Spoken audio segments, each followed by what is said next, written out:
Hello po mga ka-Wi-Fi. Welcome po sa A-Wi-Fi station saan pwede po kayong kumita gamit po yung mga Umada AAP device nyo po. So, ito po kung paano siya gumagana. Una po, magsa-sign up. Pangalawa, create site and Wi-Fi. Pangatlo, customize portal. Pangapat, adapt Umada AAP device. At panglima, earn and scale. So, sa ngayon, ito pa lang po yung active sites ni A Wi-Fi station. At ito naman po yung stats.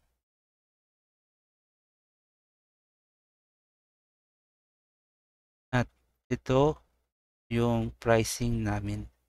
So, sa unang site, merong pong 30-day free trial kung saan pwede po kayong mag-adapt ng unlimited EAP, customized portal, GCash Maya payment, check session client remaining time, real-time analytics, at unlimited voucher creation. Yung 30-day trial ay para lang po sa isang site. After nyan, pagkatapos ng free trial, kung mag-a-add kayo ng another site, magbabayad po kayo agad ng 100 pesos per month per site. So, yun yung babayaran nyo lang po. Bali, ito naman po yung mga sample portal na pwede nyong gayahin.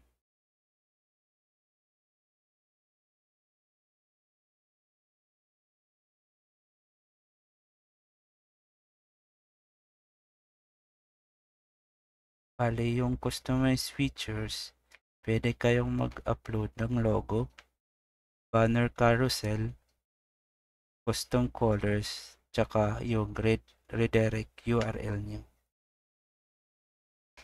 Ito naman po yung mga video tutorial. I-demo na po natin yung service namin. So, unang gagawin is click lang nyo po yung get started. Ilalagay nyo po yung mga details dito tulad ng pangalan at email address.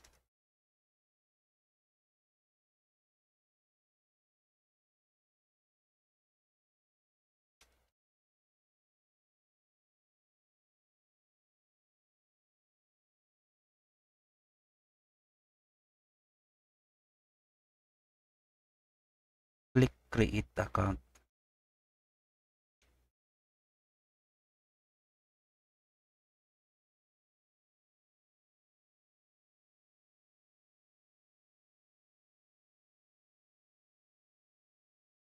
So after niyan po, lalabas po itong verify your email.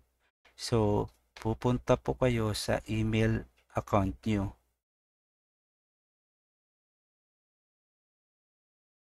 At may lalabas po dyan na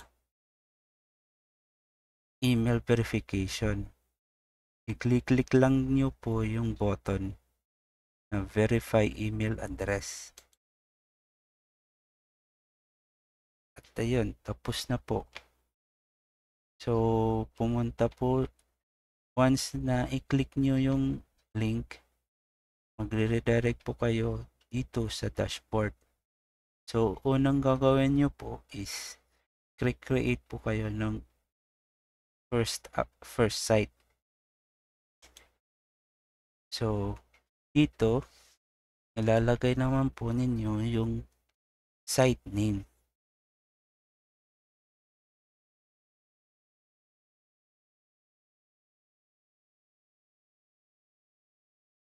Pwede po kayong pumili ng location type Philippines or other country. So, nandito naman po tayo sa Pilipinas. Piliin po yung Philippines. At i-select nyo po yung region nyo. Region, province, tsaka barangay.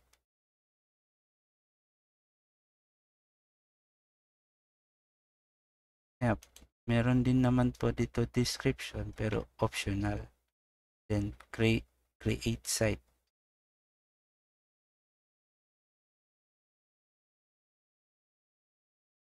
So, dito naman po ay yung SSID or network name nyo. So, ilalagay nyo lang po dito kung anong gusto nyong SSID.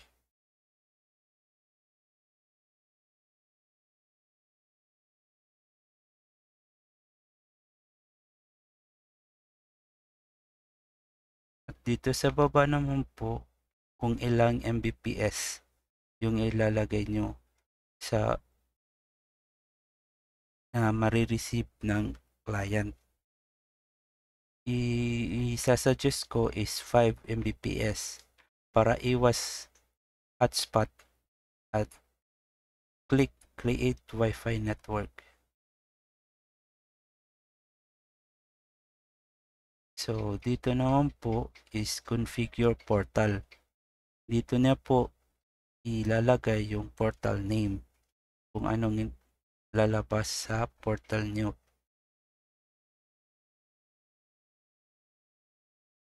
Saka ito naman po is real time na na-edit. Lumalabas dito sa live preview.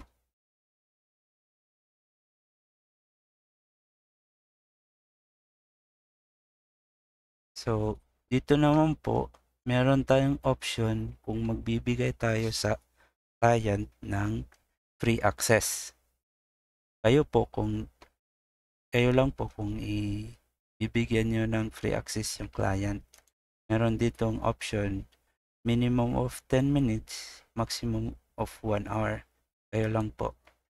Pwede naman din nyo po i-disable kung ayaw nyo mag-free wifi.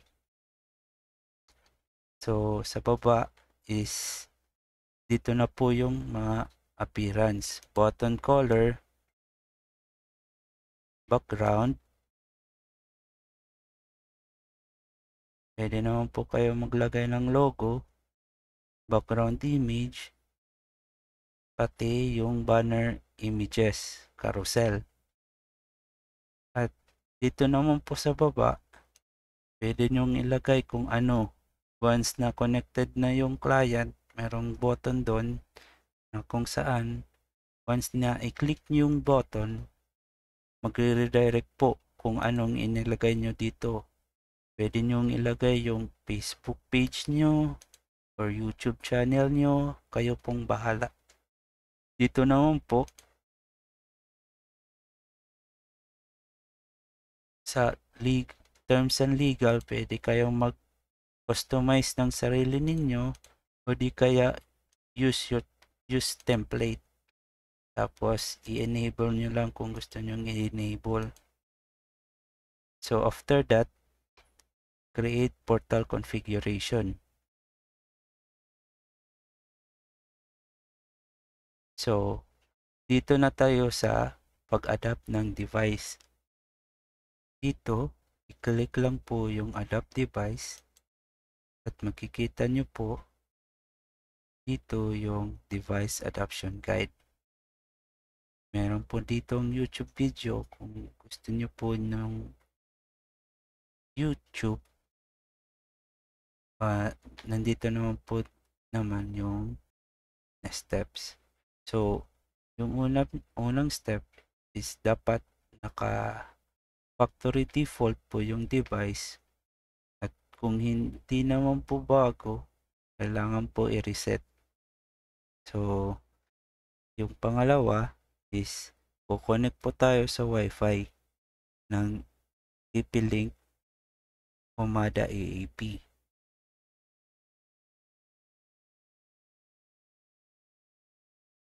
So, pagkatapos nun, Step 3, i-open yung Umada app at gawing standalone mode. So, dito makikita nyo na yung AEP device. Select nyo lang po get started at ilagay nyo po yung username password na connect tsaka yung password to a Wi-Fi station exclamation. Check nyo lang tsaka next. Dapat naka AEP mode at ilagay yung SSID, temporary SSID, a Wi-Fi station, yung password, a Wi-Fi station.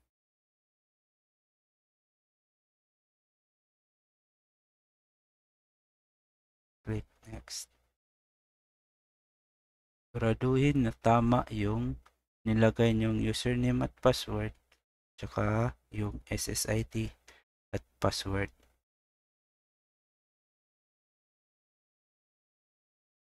So, pagkatapos nito, punta po tayo sa Wi-Fi. Hanapin po natin yung a Wi-Fi station na SSID. Ito.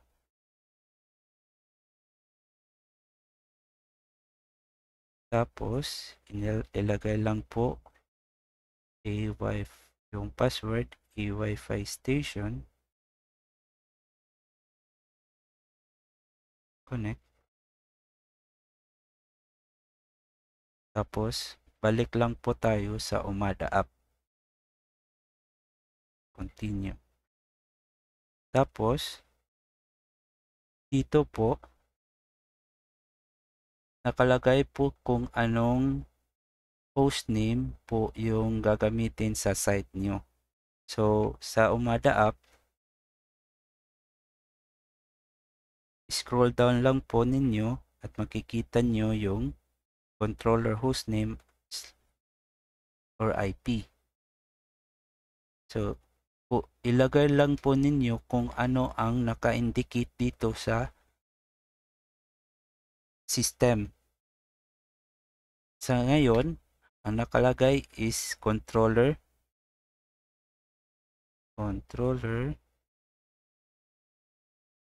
a Wi-Fi station.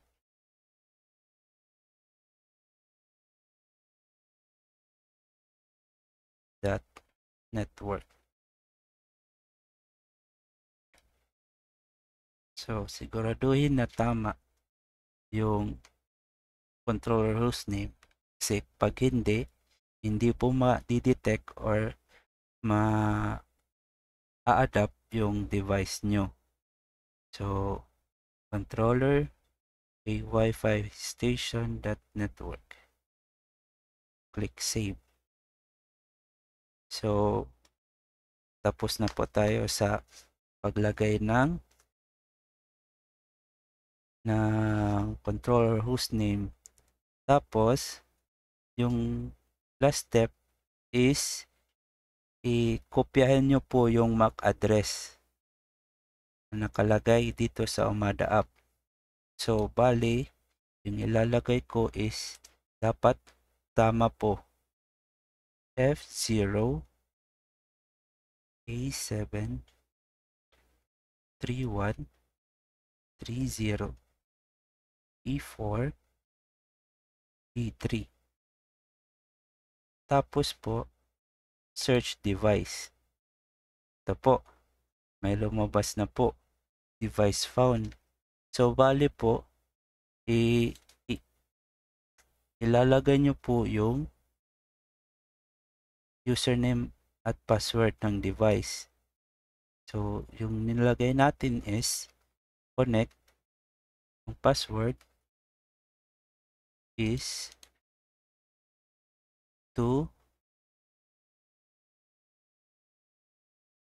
a Wi-Fi station. Adapt device.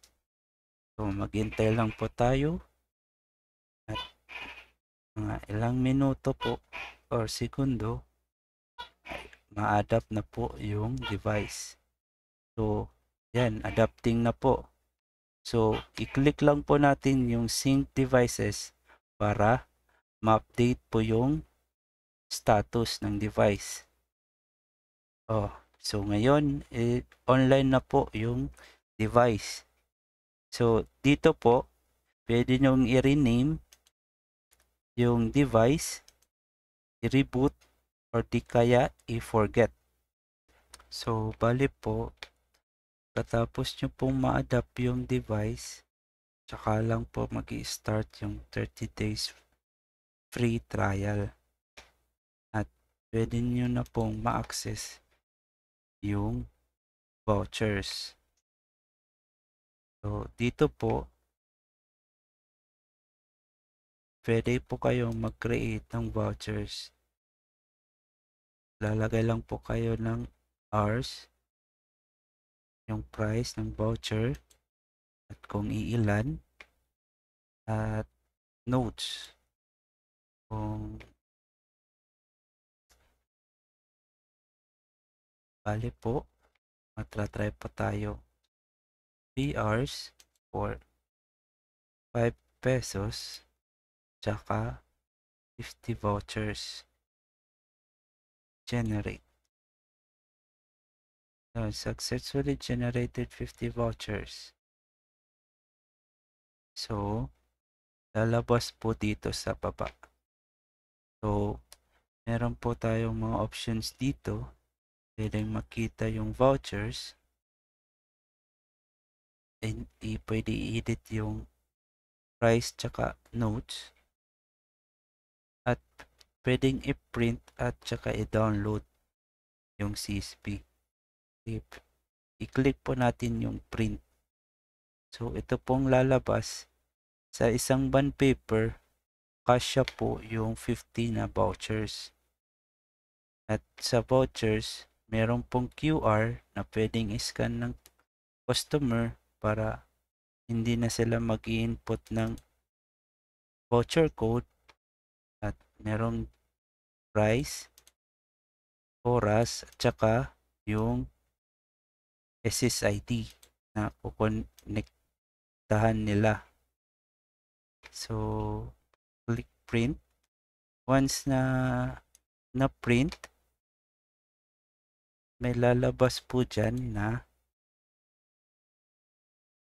printed 45 seconds ago. So, yung itong voucher batches, batch neto, na-print na. Na-print nyo na. So, pagkatapos nito, dito po sa user session, dito nyo po makikita yung mga nakakonect na client. So, pwede nyong i-sort, pwede nyong i-filter. Tapos, dito naman po sa revenue, dito po makikita yung revenue nyo sa e-wallet at saka yung voucher. Yung pinagkaibaan lang po dito is yung e-wallet, pwede nyo pong mag-request ng payout. Yung voucher naman po, hindi po. Kasi kayo po yung nagbebenta. Pero makikita po dito, overall revenue. Tapos po, dito po naman sa taas, dito nyo po pwedeng ilagay yung payout account nyo. Kung GCash man o Paymaya. So, dito po, lalagay nyo po yung mobile number nyo, ilalagay, tapos i-confirm yung kung tama, tapos account. Tapos, click continue verifications. verification. Pag-click nyo to, may i-email sa inyo yung OTP para ma-add yung payout account nyo. Pero hindi po agad yan makakapag-withdraw kasi merong 24 hours na lock-in period before maka-withdraw. So, dito sa revenue, dito naman po sa transactions, dito nyo po makikita yung binayad nyong subscription at saka yung withdraw nyo na payout. So, ngayon, ititest po natin yung portal. So, kukonek po tayo dito.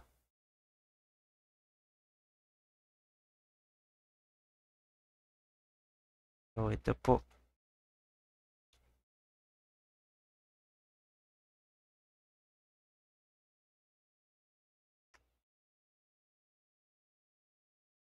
So, ito po.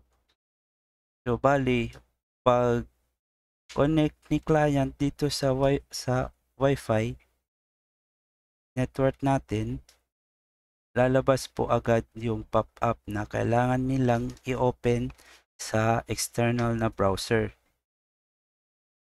Bali po, sa Android, dalawa po yung option. Pwedeng itong open in browser now or itong copy portal link. So, pero mas maigi po, isundin nyo po yung nasa baba na how to open in browser. Or di kaya, i-click yung open browser now. So, lalabas po. Pupunta po siya sa Google Chrome.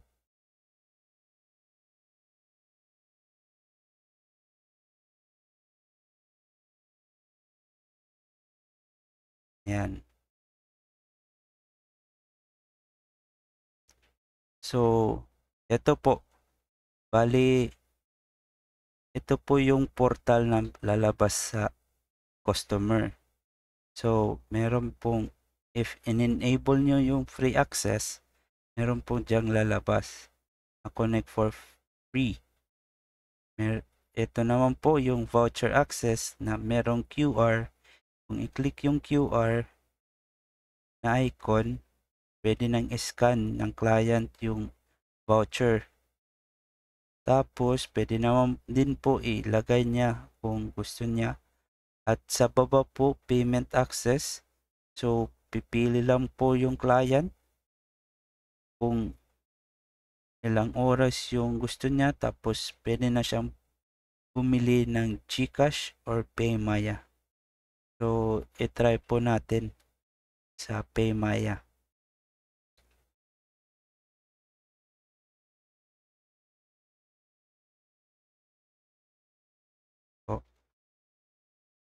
Okay.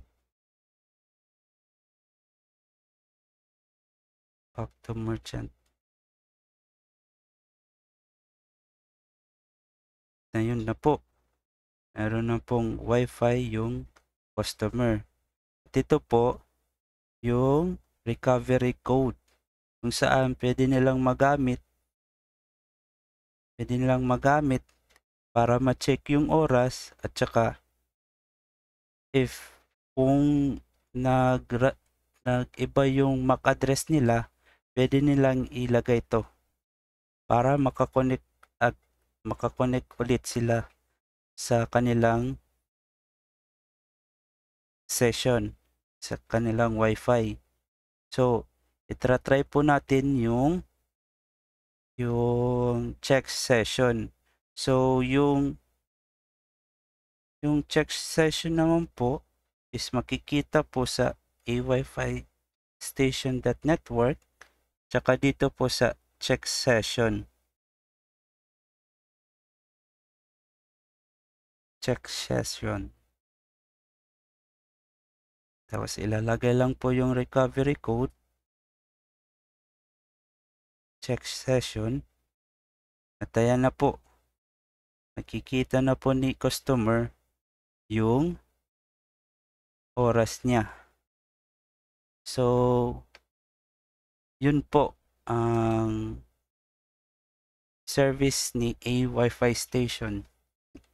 Kung meron po pa kayong tanong, mag-message lang po kayo sa Facebook page sa A Wi-Fi Station. Search nyo lang sa Facebook. Facebook.com at A Wi-Fi Station. Yan po.